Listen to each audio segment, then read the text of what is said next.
How to fix Geometry Dash app not opening on iPhone. Hello everyone, I am Vishaka and welcome to our channel. Let's get right into the tutorial. In order to fix Geometry Dash app not opening on iPhone, open the App Store on your device first and search for Geometry Dash. Tap on the app and make sure the app is updated to its latest version for the app to perform smoothly. Mine is showing open here, which means the app is up to date. If not, it would show update instead of open.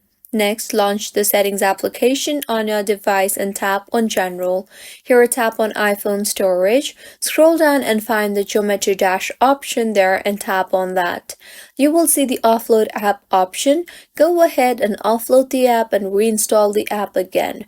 Reinstalling the app will make sure that an updated version is installed, which will further fix bugs in the application.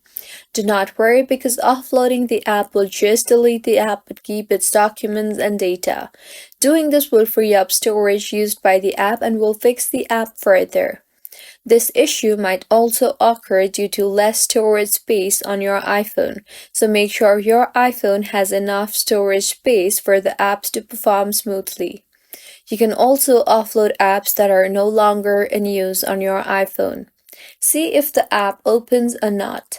If not, go ahead and reset all settings. In order to reset all settings, in Settings itself, tap on General and scroll down and tap on Transfer or Reset iPhone, then on Reset and then on Reset All Settings. Enter your passcode and reset all settings.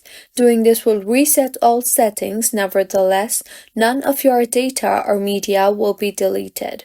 Your iPhone will take an auto restart now, and your Geometry Dash app should have been working just fine now. If you find this tutorial helpful, do subscribe to our channel. Thank you for staying with us until the end.